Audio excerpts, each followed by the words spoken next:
Isang magandang araw mga kaibigan! Narito na naman po si Shenshen TV na magbabahagi sa inyo tungkol sa kwento ng pag-ibig.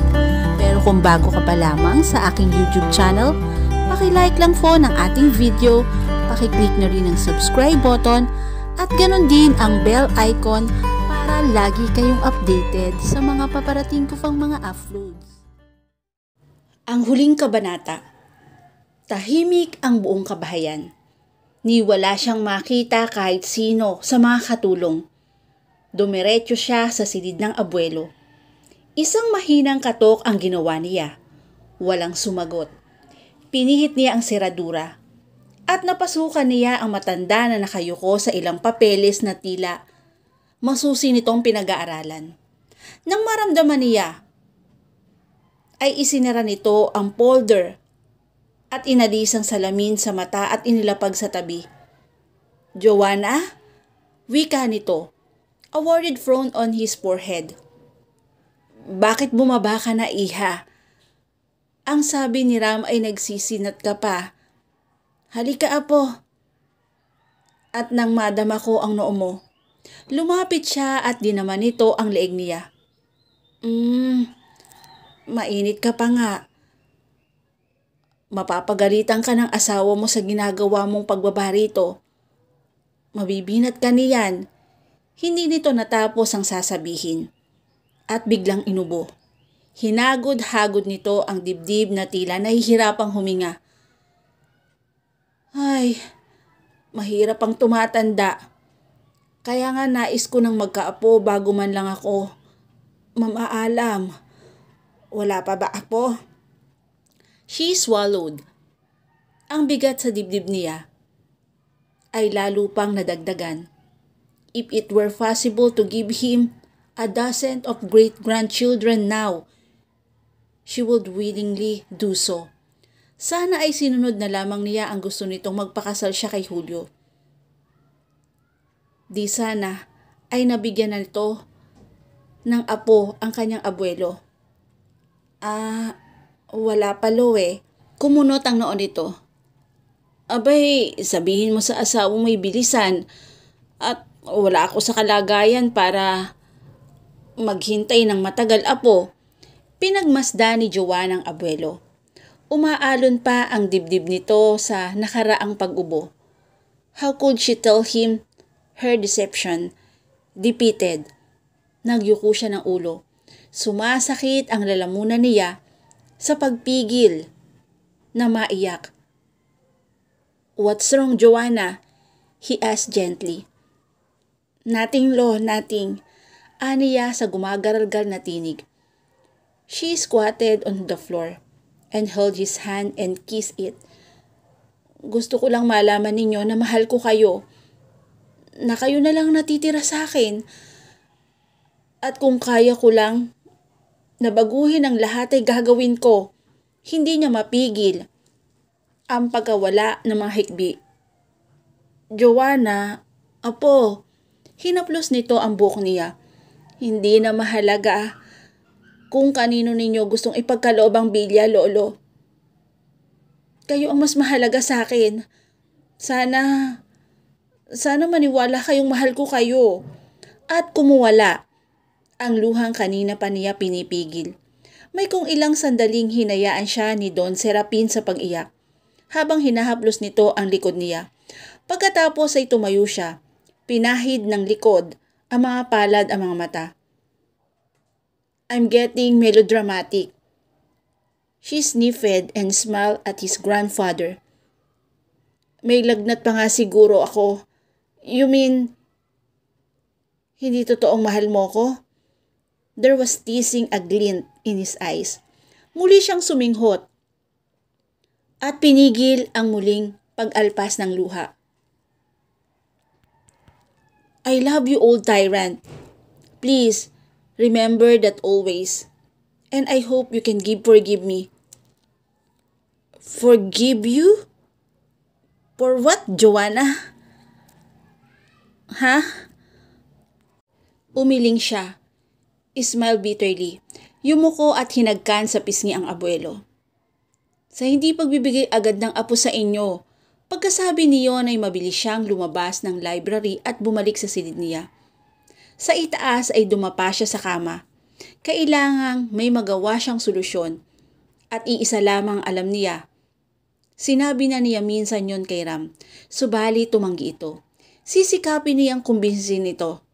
She would be willing to do everything, anything. Kahit na nga ba, mga hulugan niyo ng higit pang sakit ng kalooban. Kahit walang gana, ay kinain niyang hapunang ipinanhik ni Aling Puring. Pagkatapos ay nagtipla siya ng mainit na tubig sa bathtub at dagli ang naligo. Pagkatapos ay nag-ayos sa sarili. Gusto niyang humarap kay Ram na maganda. 9:30 nang marinig niya ang pagpasok nito sa kabilang silid. She took a deep breath and walked toward his mom. Without warning, opened his door. Kasulukuyan nitong naguhubad ng polo shirt at nagulat nang makita siya. Anything's the matter? Tanong nito na nakakunot ang noo. Tumaas bumaba ang dibdib niya sa matinding kaba. And yet, she couldn't help gazing at his chest. Muli niyang ibinalik sa mukha nito ang mga mata. As a matter of fact, yes. May panibago akong business proposition sa'yo. Dumilim ang anyo nito. Na naman, Joanna? Matabang nitong sabi. Hindi pa ba natin to tatapusin? Ang pagkukunwaring ito? No. At kung papayag ka, you'll make more money this time. More money? Patuyan nitong sabi. Nagtagis ang mga bagang. Hindi ako interesado, Joanna. Enough is enough. Please, Ram. Ito na ang huli. She almost begged. Tinititigan siya ni Ram. Okay, speak up. Pero pinapaunahan na kita. Sa Lunes ay kailangang umalis na tayo rito. Bahala kang ipagpatuloy ang pandaraya sa lolo mo sa pamamagitan ng pagsasabing gagamitin natin ang regalo niya na around the world tour. Pero ikaw na lang mag-isa ang babalik. Ako sa Mindoro. Lalo siyang pinanghinaan sa narinig. I don't want to deceive him anymore, Ram. Yan ang dahilan kung bakit gusto kong marinig mo ang proposition ko. At paano mo naman balak gawin yon? Magsasabi ka na ng totoo? Umiling siya. Hindi yan. Once I be offered you to really marry me, muli ko itong iaalok sa'yo. You don't give up. Do you? He was sarcastic. Listen, she was frantic. I am doing this for my grandfather. Pinagkatiwalaan ka niya dahil naniniwala siyang tunay tayong mag-asawa. At gusto ko, kahit man lang yon, ay maging totoo. At hihigitan mo ang inaalok mo sa aking na kalahating milyon, ganun ba?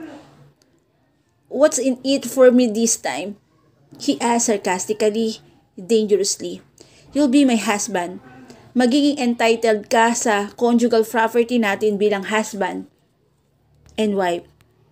Lahat ng pag-aari ko ay kahati ka.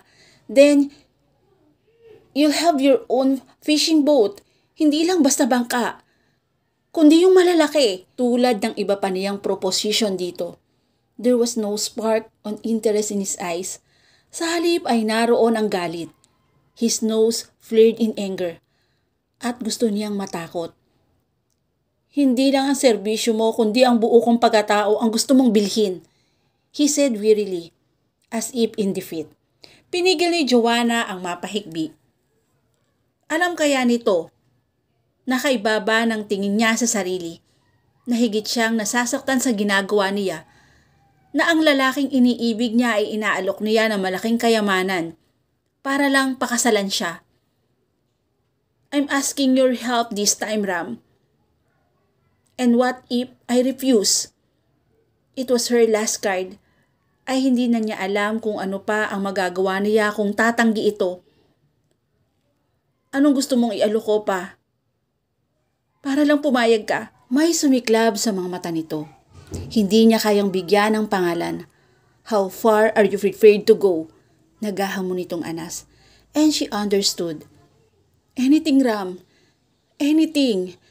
Magiging mag-asawa tayo sa tunay na kahulugan nito. Kung pinayagan niyang abuelo na ipakasal siya kay Julio ay tiyak niyang ipagkakaloob din niya ang sarili. Mas mamatamisin niyang ipagkaloob ang sarili sa lalaking mahal niya. She was actually trembling as she walked toward him. She tiptoed, closed her eyes, and kissed him. Ram groaned. Then he pulled her against him, crushing her lips in a kiss filled with hunger. A savage kiss and almost vicious. But she held on to that kiss. Sinamantala niya ang halik na yon upang ipadama rito ang tunay niyang damdamin. She kissed him with all the love in her heart. Naging mapusok si Ram. Mula sa kanyang mga labi ay bumaba ang halik nito sa kanyang leeg. His hand moved to cup her breast, kneading it one after the other. Ram, she whispered. The sensation she felt burned through her. Her hand moved to his chest, revealing the warmth of his velvety skin. She'd never known hunger until this moment. They were married 2 days after. Mas mahaba pa ang biyahe nila patungo sa munisipyo ng San Simon kaysa sa proseso ng kasal. It was over in a matter of minutes. Paano tayo nakasal ng ganun kabilis? Tanong niya nang pauwi na sila. He sneered. Your grandfather's name did the tricks. Hindi siya kumibo. Niyuko niya ang daliri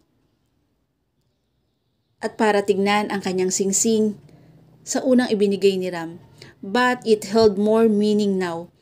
Ano man ang sabihin at isipin nito, maybe for him it was just another business agreement. Subalit nasa daliri niya ang pinakamahalagang bagay sa buhay niya. At nabawasan ang kasalanan niya sa lolo niya. And she was married to the man she loved. I suppose you would want to make this wedding a secret. Wika ni Ram makalipas ang ilang segundo. Kahit sana sa lolo lang, she said brokenly. Alam naman niya na mag-asawa talaga tayo, hindi ba? Kumunot ang noon nito. Anong ibig mong sabihin? Kahit sana sa lolo lang.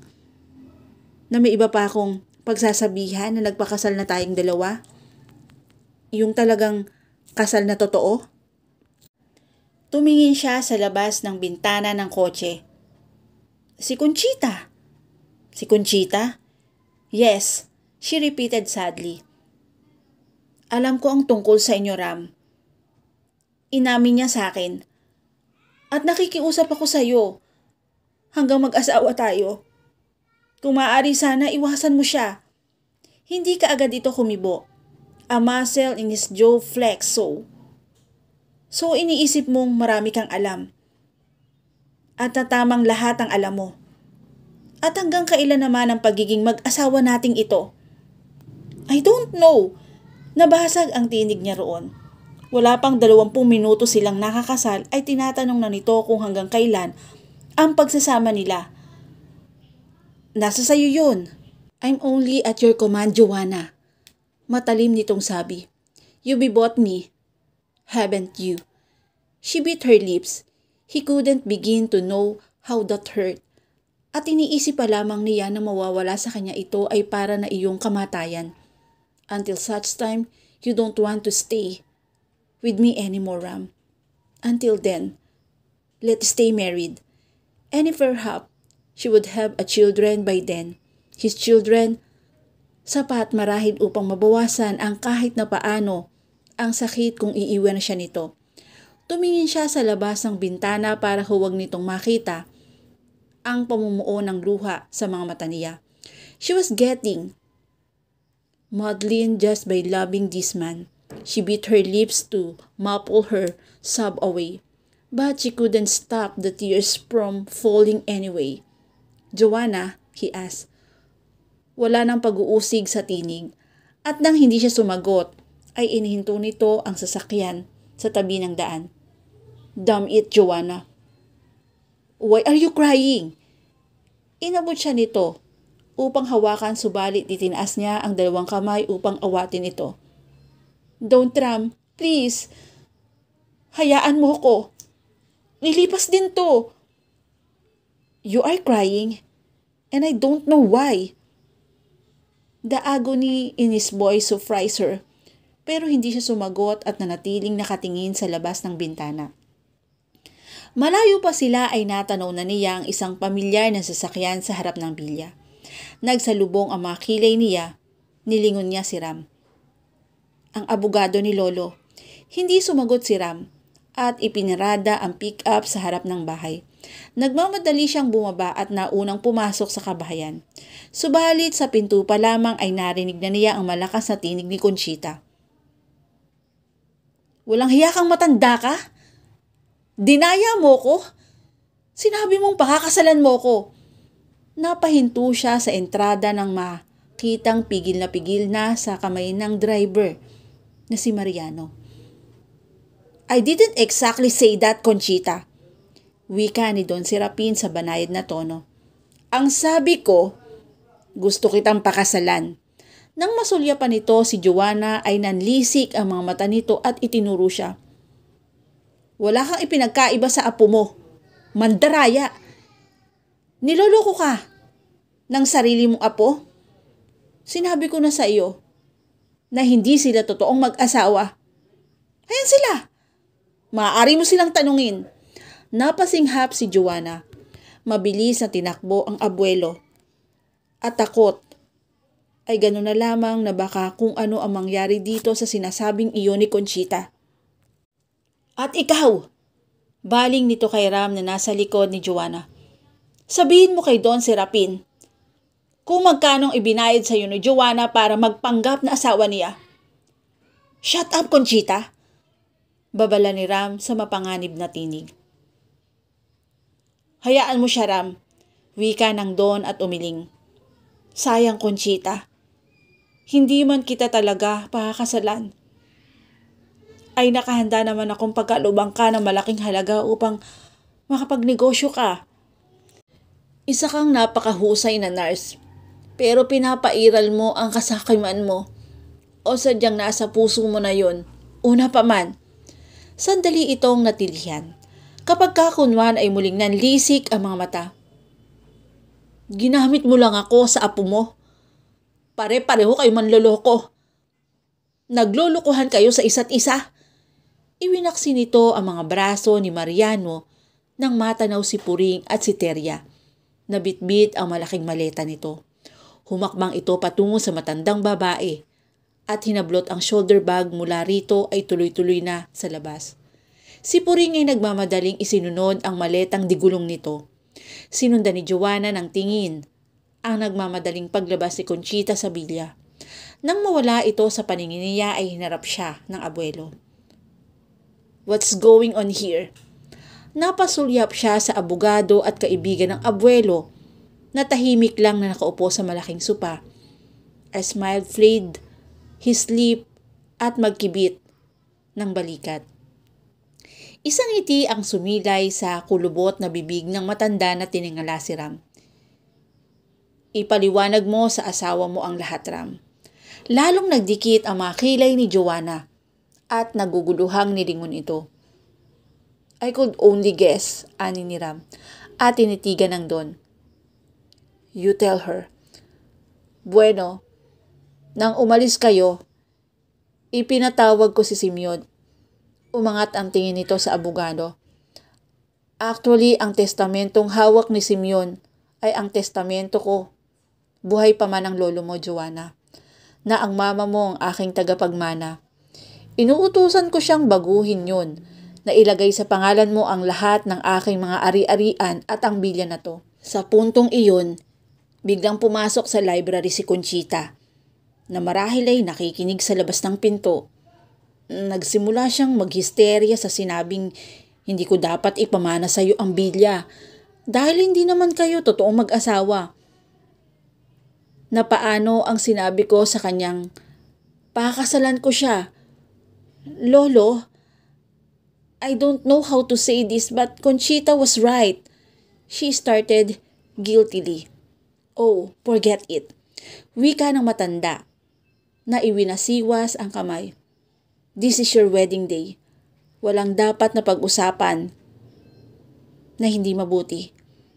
Congratulations to you, to both of you. At bigyan niyo ko ng 12 mga apo. Nanlaki ang mga mata niya. Alam ninyo, ni hindi halos maglandas ang tinig sa lalamunan niya. Pinaglipat-lipat ang tingin sa asawa at sa abuelo. Did you think you can fool me, Joanna? Nakangiting sabi ng Don. Napasandal siya sa dingding. Tila hindi siya kakayanin ng mga tuhod. All along. Tumango si Don Serapin. Yes, my dear. Paano? Her grandfather laughed gaily. My grandson-in-law told me so at yan lang ang masasabi ko sa iyo, apo. Kayo ni Ram ang mag-usap. In the meantime, I'm starving. Tayo na, Simeon. At mauna na tayo sa dining room. Nilinga niya si Ram na tumalikod palabas sa balkonahe. Sumunod siya rito. Nakatanaw ito sa buong lupain na mga delbiere na nakatalikod sa kanya. You'll be taking me for a fool. Hindi niya malalaman kung alin sa galit at relief ang pinangingibabawin. I had to tell him. Iyon ang alam kong mabuting gawin. But she was at a loss for word. Hindi mo kayang dayain ang lolo mo, Joanna. Sa simula pa lamang ay nagduda na siya. Kaya kinausap niya ako ng lalaki sa lalaki. Bagamat naunahan niya, I was just about to do the very same things. Pinagkaisahan niyo ko? Humarap ito sa kanya. You had to learn your lesson. And learn you did. Labis kang nag-aalala sa magiging kalagayan ng lolo mo sa sandaling maalaman niya ang ginawa natin. In the process, ipinakita mo kung ano talaga ang mahalaga para sa'yo. And he's very proud of you. I don't understand. She was confused. Why did you have to agree to this wedding? Ato ka, Gumball. When you kissed me last night, I felt something. I mean, the kiss you gave me before. I aroused the fire in you. You kissed me as if you loved me. That kiss and the way you kept on calling my name. When you were delirious. Delirious with fever. I thought you really loved me a little. Ram? Do you love me, Joanna? He asked softly. His eyes searched her face. She met his eyes and whispered, yes. Nagliwanag ang mukha nito at sa isang hakbang ay nasa harap na niya ito at ikinulong siya sa mga bisig. Tell me so. I love you. Kahit na mangingisda lang ako. A mercenary. Kumikita ng salapi sa isang mahinang babae. Sadness filled her eyes. Yes, I fell in love with you along the way. But I hope you are worth it, Ram. Tulad ng sinabi mo, I played the game to the very end. I gambled everything, including my heart. He laughed, a soft, sweet, silent laughter. Why amused nitong tanong? Ewan ko, ani niya na gustong mainis sa pagtatawanan nito. I just did. And you find that funny. Lumapad ang ngisi nito. Itinaas ang baba niya. You finally grew up. Love made you grow up. And I love you too. Her eyes grew wide. You do? Yes, my dear. Marahil ay noong una kitang makita sa dalampasigan. I remember my disappointment when I mistook you for a prostitute. You rolled her eyes. While you are mercenary, he laughed. Kunin mo sa lolo mo ang mga checking ibinigay mo sa akin. Kasama na rin yun ng down payment I never needed. Anyway, she frowned and looked at her husband thoughtfully. I married a stranger. Correction, you proposed to a stranger but you married the man you love. Who are you, Ram? As your grandfather. Makahulugang sabi nito. Come, let's get inside. Nagulat si Joanna sa maraming pagkaing nakahain sa dining table. Kasalo nang doon ang abogado niya sina Puring, Mariano at Teria. Malapad ang ngiti ng abuelo nang tumingala sa kanya. Dapat ay magagalit ako sa iyo, iha. Dahil nagpakasal ka sa isang hindi mo kilala, mabuti na lang matinong lalaki ang nakatagpo mo. Ramon Benedicto de Viere, a fishing magnate. Hindi makapaniwalang napatitig siya sa asawa. Ram smiled at her. I didn't lie, sweetheart. I am fisherman. Yung lancha, what's it, yours? Yes, but I sold it to a friend. I was about to deliver the speedboat to him personally nang magluko ang makina at ma-stranded ako sa dagat. The rest is history. Bakit ka pumayag sa inaalo ko sa'yo? Nang makita mo ko na puro grasa, matapos kong makipagbuno sa makina at malaman na isa kong delbiere, you made an offer and I couldn't resist. How could I? You were so young and beautiful and full of life. I was bored and what you offer really amused. And now, I knew that I wasn't just simply amused by you. I love you. The first time I saw you. The whole thing was just incredible. But her heart was overflowing with love and happiness. Life's full of surprises, sabi ni Don Serapin. Sa lalong madaling panahon ay gusto kong isaayos ang isang garden wedding para sa inyo dito. Mismo sa Villa. Nilinga niya ang mga kasama sa bahay na tuwang-tuwa na nagkakainan.